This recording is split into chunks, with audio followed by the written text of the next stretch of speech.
Hola amigos, bienvenidos a Arte Pregonero. Hoy hablamos de las comedias de William Shakespeare.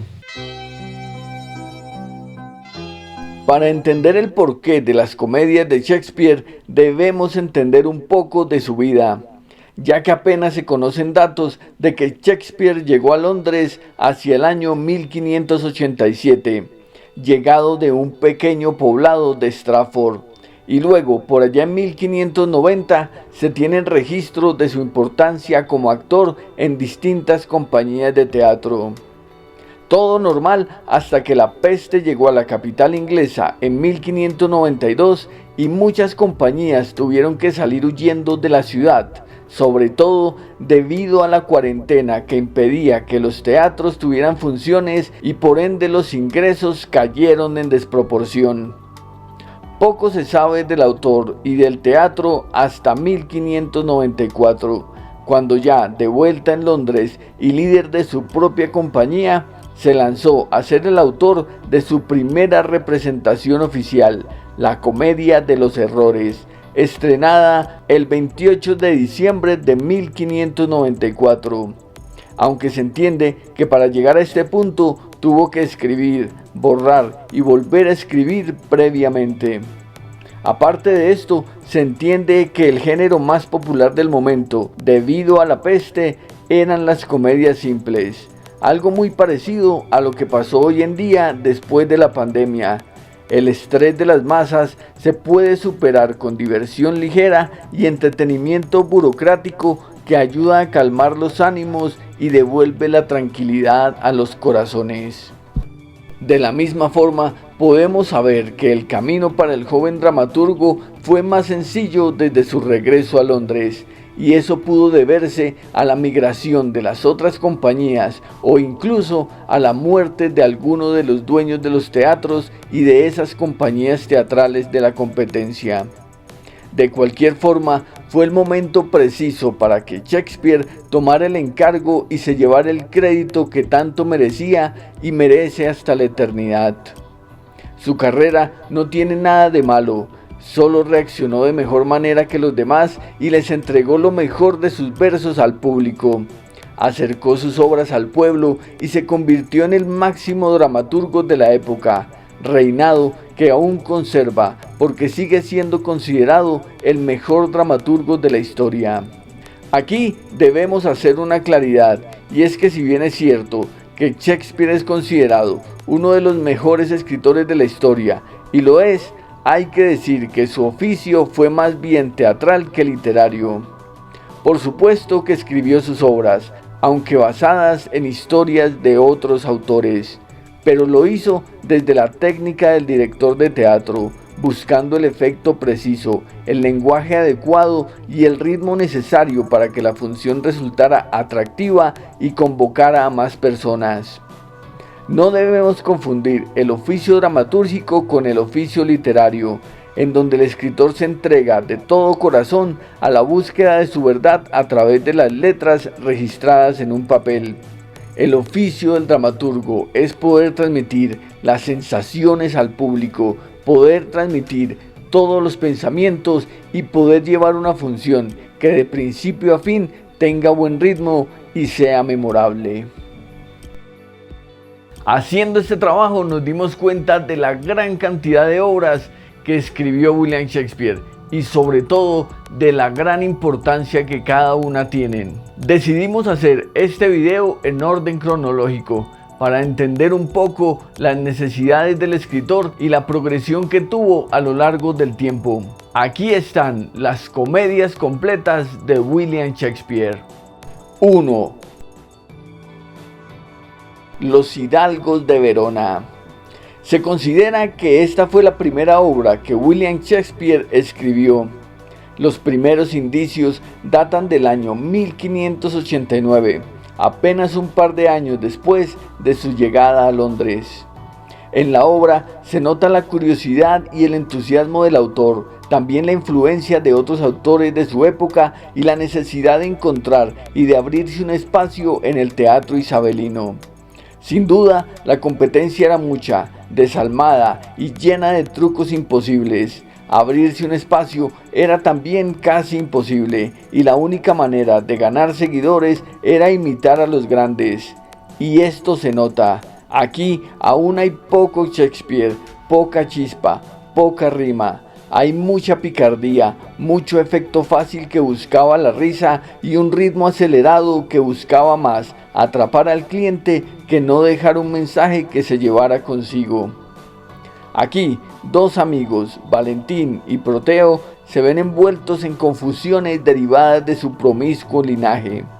Julia y Silvia son las culpables y las víctimas de estas confusiones. Proteo es el fuerte, el brusco y el infiel. Valentín, el noble, el humilde y el fiel. Silvia, la hermosa doncella de Verona. Y Julia es esa amada olvidada y maltratada hasta que se le valora como debe ser. Al final, todos felices y sonrientes para siempre. Número 2. La fierecilla domada. Bianca, una hermosa y delicada joven, es pretendida por 3 sanos caballeros, aunque ninguno en realidad se lleva el corazón de esa muchacha. Llega Lucencio y él sí la enamora, pero el padre de Bianca afirma que ella no podrá casarse hasta que su hermana mayor, Catalina, se case. Catalina es lo opuesto a Bianca, es rebelde, caprichosa, arrogante y calculadora. Al ser tremendo obstáculo, Lucencio decide meter mano y ayudar a Petruchio a conquistar a Catalina. Petruchio, ese caballero valiente, terco y decidido, amante de los grandes retos, acepta. Poco a poco, a medida que avanza la trama, vemos cómo esa fiera desproporcionada va cediendo ante la furia de su domador y el látigo de su cortés indiferencia. Al final, Petruchio apuesta con los otros hombres para saber qué mujer es la más obediente. Gana él porque logró domar a semejante fiera.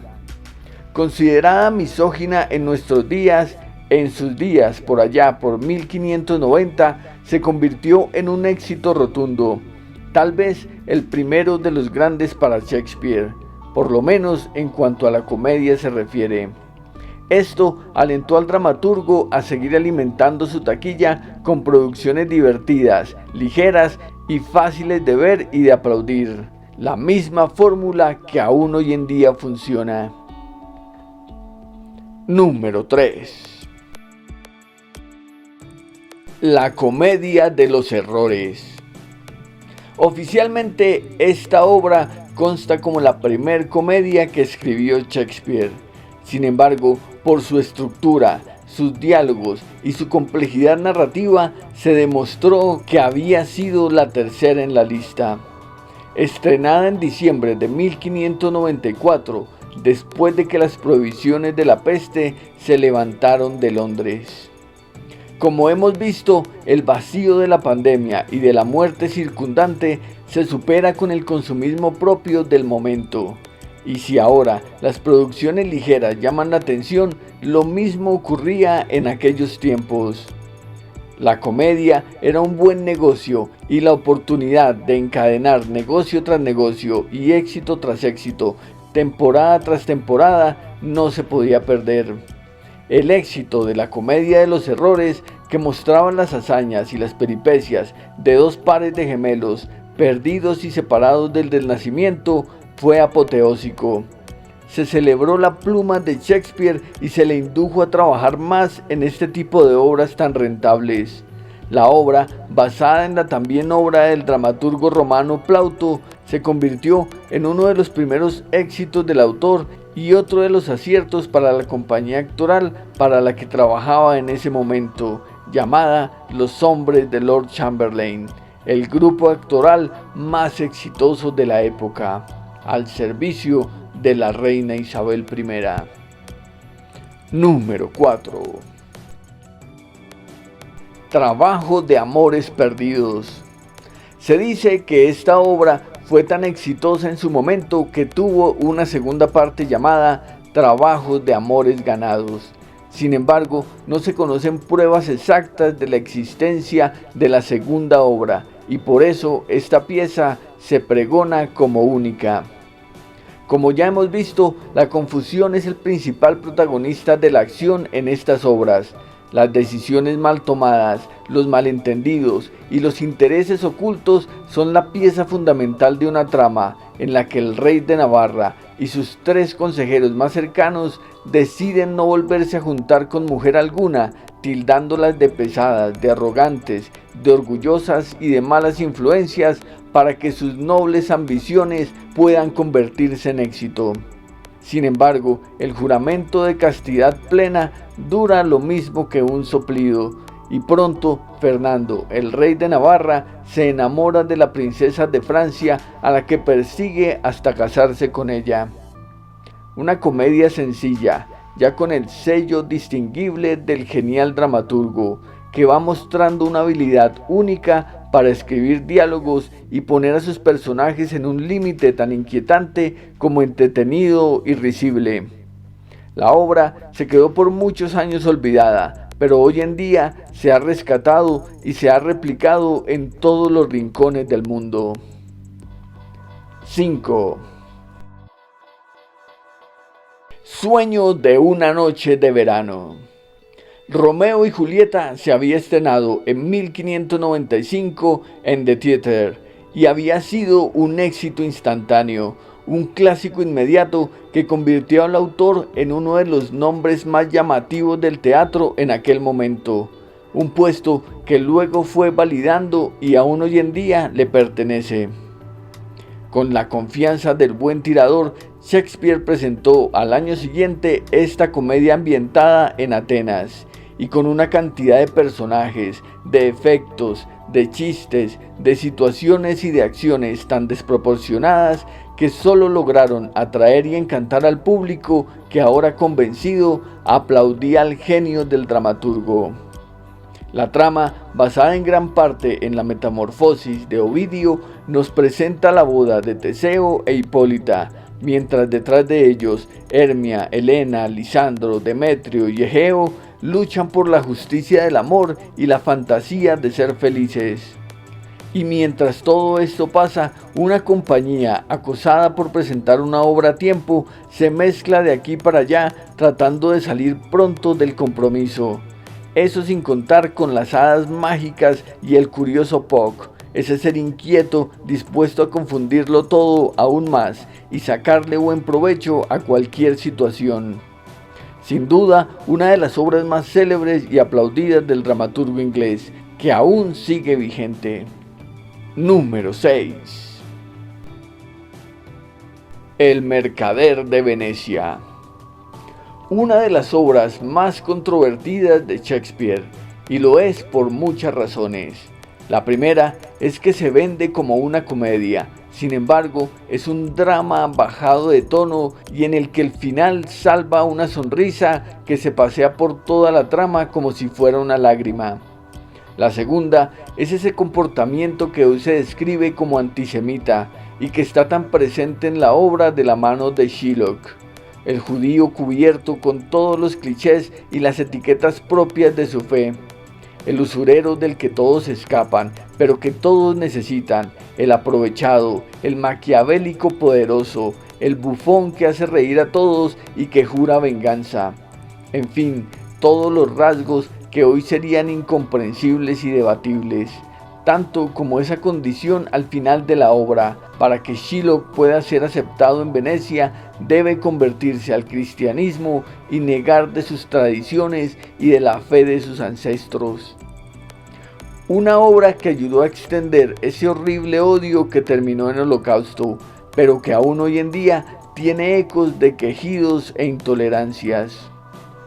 Su construcción fue magnífica, su estructura, su lirismo, su gallardía fueron exactas, una obra que se perpetuó en el tiempo y que deja que cada uno de los espectadores elija el cofre de oro o el de plata o el de plomo para valorar esta pieza y admirarla, saborearla o detestarla. Número 7. Las alegres comadres de Windsor, o Sir Falstaff y las alegres comadres de Windsor. Las dos primeras partes de Henry IV fueron un suceso inesperado en el ambiente inglés de la época. La narración dinámica, el drama del héroe y de sus opositores, el lado oscuro de la realeza y del poder, hipnotizaron a todos los que la vieron, pero hubo en especial un personaje que se robó las miradas de la obra. Ese fue el pícaro, indolente, indecente y avivato Falstaff. El caballero de la nada se ganó la sonrisa de un pueblo que veía en él la picardía propia de su raza, pero no solo al pueblo. Se dice que la reina Isabel I le propuso a Shakespeare que creara una obra en la que Falstaff, como protagonista, se viera involucrado en un romance complicado con señoras acaudaladas. Shakespeare recibió el encargo y escribió en muy poco tiempo, y para agrado de la reina, esta obra ligera sobre los embauques románticos del cerdo caballero. Solo que esta vez, las alegres comadres, Miss Page y Miss Ford, salen por delante de sus intenciones románticas y le dan severas lecciones de humildad al embaucador. Buena obra, solo eso, una pieza que se ha convertido más veces en ópera que en teatro, incluyendo una memorable Falstaff compuesta por Giuseppe Verdi. Número 8. Mucho ruido y pocas nueces. Se cerraba el siglo y los aires de algo nuevo se sentían en el ambiente. A Shakespeare se le ocurrió esta comedia sobre enredos simples, traiciones y sobre todo puntos de vista distintos sobre el amor, el reino, el poder y el engaño. Cabe recordar que en esta época en Inglaterra estaba prohibido que las mujeres actuaran, así que los roles femeninos estaban a cargo de hombres frágiles, debiluchos y lampiños en su mayoría. Decimos esto porque en esta obra el papel de la mujer es fundamental, no solo para resolver los conflictos, sino para hacer de contrapeso al radical punto de vista de los hombres, que por entonces cometían barbaridades en nombre de la cordura. Aquí la mujer, o la representación de ella, es fundamental, es protagonista, y no solo por su belleza o encanto, sino por su inteligencia, su destreza y su habilidad para resolver el conflicto. Shakespeare daba pasos gigantes en el desarrollo de personajes femeninos, ambiciosos, fuertes, inteligentes y despiadados. Una de las comedias de enredos más destacadas de su larga obra, con una buena recepción inmediata, basada en una obra de Matteo Bondello y que nos demuestra que al parecer la literatura italiana era muy apreciada por los dramaturgos ingleses, tal vez por esa buena fama de saberlo todo sobre el amor. Número 9. Como gustéis. El mundo es un escenario y cada hombre o mujer son solo los meros actores. Con estas frases, Jack inicia el monólogo más famoso de esta obra. Pero no solo eso, sino que la primera frase es la que dará la bienvenida al nuevo teatro que Shakespeare y su compañía inaugurarían en 1600, The Globe, el globo, que tenía en la entrada la frase, el mundo es un escenario. Y por supuesto, cada uno de nosotros somos los tristes actores de una comedia eterna que termina siempre igual. Pero aparte de esto, la obra tiene algo notable, y es que el personaje protagónico de Rosalinda, la bella doncella desterrada y que se junta a su gran amiga Celia, buscan esclarecer la verdad y dar a cada uno de los hombres que la rodean la lección que se merecen. Esta vez, y contrario a sus tragedias o a las obras históricas, las mujeres son las que llevan la carga dramática. Hasta aquí, en muchas obras iban disfrazadas de hombres, personajes andróginos que se camuflaban según sus intereses, pero a partir de aquí, eso se complementa con un rol definido, con una importancia fundamental. Shakespeare usa sus comedias para ser más libre con su pluma, para compartir su libertad con los demás, para dar sus puntos de vista, para criticar un poco la misoginia que lo rodeaba y para darle a la mujer el papel de los papeles, el que realmente se merecía. Como vemos, la evolución que tuvo William Shakespeare se nota en cada una de sus obras. También se nota el éxito que iba recogiendo a lo largo de cada una de ellas. La experiencia, como siempre, es fundamental para saber cómo se manejan las herramientas. Nos gustaría que nos dejaran en los comentarios cuál de las comedias de William Shakespeare les gusta más. También los invitamos a ver el video sobre las tragedias de William Shakespeare. Aquí dejamos el enlace para que lo vean. A partir de este momento, las cosas se complican un poco en las tramas de William Shakespeare. Ya no son tan lineales, ya no son tan banales y tan básicas. Y por eso ya no son tan comedias. Entonces vamos a seguir con esas obras que se han etiquetado como romances, como tragicomedias, como comedias que no hacían reír del todo, ni dramas que hacían llorar del todo.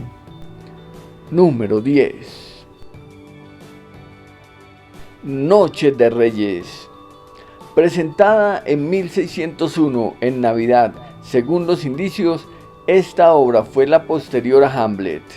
Como hemos visto, ya se había hecho costumbre de la compañía de Shakespeare de presentar una comedia luego de un gran drama, un tanto con la intención de calmar los ánimos que pudieran surgir de esos dramas y de esas indirectas que estaban a lo largo de las obras, y otro para aprovechar todos los nichos de clientes, porque se entendía, y según las leyes aristotélicas, que el drama y la tragedia pertenecían a la nobleza y a la aristocracia, mientras la comedia pertenecía al pueblo menos ilustrado. Además, Noche de Reyes es oficialmente la primer comedia que Shakespeare presentó de esas que se denominaron después romances, lo que hoy en día conocemos como comedias románticas, en donde el poder, la sátira y el chiste físico se cambia por el amor, la ternura, la melancolía y el eterno final de vivieron felices para siempre. Aquí, Viola y su mellizo Sebastián se ven envueltos en mil peripecias simples antes de poder conseguir el amor de Orsino y de Olivia. Eso ante la mirada malévola del antagonista, Malvolio, y toda una corte de desocupados que impedían el amor de las parejas, aunque al final, y como en todo romance, el amor siempre triunfa. Número 11. Medida por medida. Se dice que Shakespeare participó en la creación de una obra sobre Tomás Moro, sin embargo, no recibió el crédito que se merecía. Lo que sí podemos afirmar es que la influencia del personaje se ve plasmado en esta obra. Y es que Medida por Medida es una obra extraña. Angelo, el protagonista, es un clérigo que está dispuesto a gobernar con mano de hierro según sus conveniencias. Isabela es su amor escondido y casi que la obliga a estar con él si quiere ser feliz. Ella no cede, y eso hace que la vida de Angelo sea más compleja de lo que se espera. Como vemos, pocas cosas de esta obra pueden servir para catalogarla de comedia. De hecho, hasta podríamos decir que sería algo de lo que conocemos como humor negro, aunque en su tiempo no se complicaron y la etiquetaron como una obra problemática. Y es problemática porque no puede definirse como una comedia real, ni tampoco como una tragedia. Se nota que Shakespeare, lleno de confianza por el éxito de sus tragedias, buscaba arriesgarse más, lanzarse a la censura y al público para saber hasta dónde podía llegar. Una obra muy interesante que trata temas como el abuso del poder, el acoso sexual, la prostitución, la debilidad del clero y la hipocresía de un poder que no puede caer en manos de cualquiera. Número 12. Bien está lo que bien acaba. Como hemos dicho, el triunfo de las tragedias permitió a Shakespeare ir un poco más allá, y es que, como ya era costumbre, esta obra llegó luego de un éxito mayor, Otelo, el Moro de Venecia. Aquí vuelve a entregarle al público una obra problemática, y vuelve a ser problemática por el tono cínico, los temas duros y el trabajo dramático de los personajes. Helena está enamorada de Bertrand, pero él no la quiere. Ella lucha por el amor del joven, pero este prefiere enlistarse en la guerra que comprometerse con la doncella. Al final, y como si se tratara de una maléfica trampa, Helena logra convencer a Diana, la enamorada de Bertrand, que cambien papeles y logra quedarse con el anillo y con el príncipe. Basada en el cuento Giulietta di Navorna, aparecido en el Decameron de Boccaccio, la obra resulta un poco compleja de ver y de aceptar. No fluye como las otras comedias, es un poco pesada y se nota la fama de Shakespeare que se hace superior a todo el conjunto.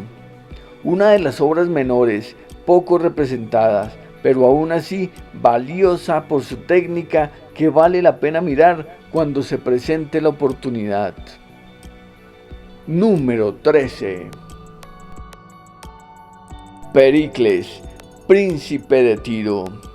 Pericles se da cuenta que Antíoco, el rey de Tiro, sostiene una relación incestuosa con su hija, pero antes de poder cantar la verdad, debe huir de Tiro si no quiere que Antíoco lo encuentre. De ahí en adelante, Pericles vive a lo Ulises, de aquí para allá, buscando las pistas y sobreviviendo de aventura en aventura. Conoce a Tasia, se enamora, se casa con ella, tienen una hija, pero los dioses no lo apoyan y lo separan de su esposa y de su hija. Al final, vuelven a encontrarse, aunque cada una de esas realidades ahora ya no es igual. Una obra que no apareció en los registros oficiales, pero que luego de investigaciones se aceptó la autoría de Shakespeare. Eso sí, se dijo que no la escribió solo, sino que tuvo un colaborador llamado George Wilkins. Wilkins era un personaje de mala reputación que fue arrestado en medio del proceso de creación de la obra y fue acusado de panfletario, contrabandista y proxeneta. El propio Shakespeare fue a testificar en el juicio contra su camarada. Todas estas distracciones se notan en el resultado final, una obra que se aleja también de esa comedia típica y se acerca con peligro a la tragedia, pero tampoco llega a ser una tragedia. Se siente forzada, brusca y deja en el aire si Shakespeare seguiría arriesgando en sus comedias o si seguiría un camino mucho más seguro. Número 14. Cuento de invierno. Basado en Pandosto de Robert Greene, Cuento de invierno vuelve a poner a los críticos contra las cuerdas, porque la trama es tan pesada que no puede definirse como una comedia, sino que más bien parece una tragedia simple. Leontes y Polixenes son dos reyes amigos que pelean por sospechas de Leontes, que injustamente acusa a su esposa embarazada de infidelidad y la encarcela. Ella tiene a su hija en prisión y decide darla a un campesino humilde para que la cuide. La hermosa niña crece y se llama Perdita. Ahora ella debe encontrar su camino hasta encontrarse de nuevo con su padre y reencontrar ese amor perdido. Sin duda, la obra tiene tintes más oscuros que el resto de comedias. Muchos investigadores la catalogan como una obra problemática, y puede que así lo sea. Una obra que no se sabe a ciencia cierta si quería ser una comedia agresiva o un poco más suave para bajar la intensidad de los últimos dramas. Shakespeare quiso ablandarla a la fuerza y ponerle un final feliz a como diera lugar. Aún así, la obra ha sido alabada y representada desde que se creó y sigue siendo considerada una de sus mejores obras alternativas. Número 15. Cimbelino. De nuevo nos encontramos con una obra problemática, demasiado problemática, porque de hecho la obra originalmente se titula La tragedia de Cimbelino, o Cimbelino, rey de Britania. Recordemos que según Aristóteles, la tragedia, el drama, pertenecía a los hombres de la nobleza y debía terminar con lágrimas, ya fueran de dolor, de alegría o de arrepentimiento, mientras que la comedia pertenecía a la plebe, a los de abajo, que se conformaban con solo una sonrisa o el amor de alguna mujer simpática, y que además siempre debía terminar en felicidad y con todos los hilos aclarados. Así, el rey Cimbelino, encargado de Britania, debe rendir tributo al emperador Cayo Lucio, cosa que no lo alegra mucho, y mientras esto pasa, dentro debe llevar una tristeza horrible por haber perdido a sus hijos varones y por tener a una hija, Imogen, que en lugar de estar de su lado, se casa a escondidas con un hombre de menor linaje. Cimbelino debe luchar entonces por encontrar a sus hijos perdidos, no perder el reino y descubrir a los traidores, incluyendo a su propia reina. Como vemos, no tiene mucho de comedia, pero tampoco llega a ser una tragedia, porque al final todo se aclara y terminan felices. Lo más exacto sería decir que esta obra es una obra romance, no tan romántica, pero sí mucho más cercana al amor entre los protagonistas. Número 16. La Tempestad. La última gran comedia de Shakespeare también pudo ser su último gran éxito. A ella seguiría La vida de Enrique VIII y poco más. Además, se especula que esta fue la última obra que el inglés escribió por su propia mano. De cualquier forma, nos encontramos con un homenaje a la vida, al romance, a la esperanza, pero sobre todo a la magia y al teatro, a la causa que hizo célebre al autor y que le dio tantas alegrías. La Tempestad es en sí misma el homenaje que Shakespeare le hace a su oficio, a sí mismo, a los trucos del creativo para sostener una trama y llevarla con maestría desde el principio hasta el final. Nos cuenta el osado viaje del rey Próspero atrapado en una isla mágica junto a su hija Miranda y todas las aventuras que deben pasar para salir de la isla y llegar a tierra firme en donde Miranda pueda encontrar el verdadero amor. La Tempestad, otra obra calificada como romance o romántica, se refiere a todo ese cúmulo de sensaciones que atraviesa tanto el autor como el espectador de una obra que se recibe con inocencia y que puede transformar el espíritu de quien la mira y se adueña de ella. Sin duda, uno de los clásicos del dramaturgo y una de las obras más aplaudidas de toda la historia del teatro. Número 17. Los dos nobles caballeros. La última obra firmada por William Shakespeare fue esta.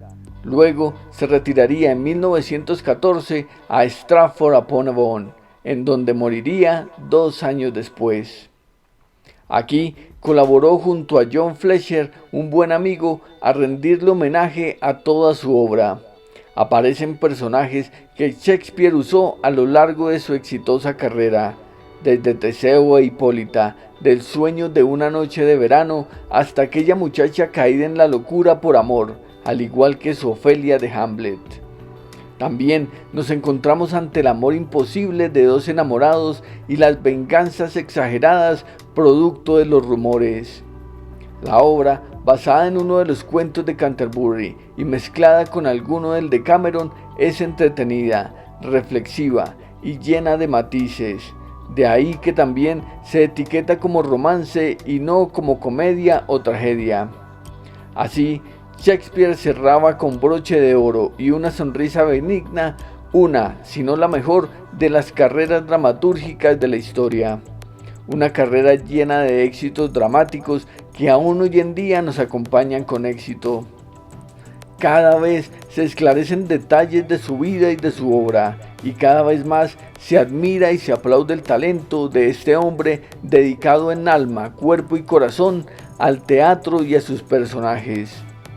Él es la joya más grande que el arte escénico ha tenido durante toda la historia de la humanidad. Un hombre irrepetible.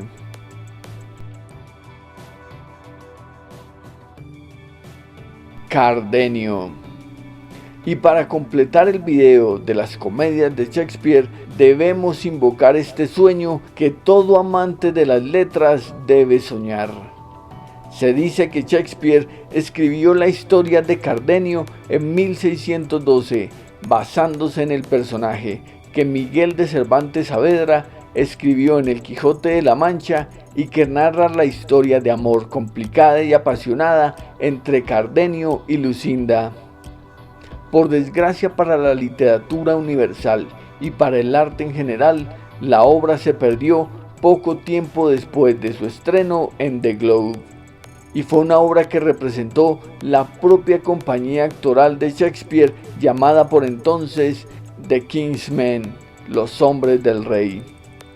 Solo se puede entonces fantasear con el gran respeto que el dramaturgo inglés tuvo por el escritor español y por el caballero de la triste figura.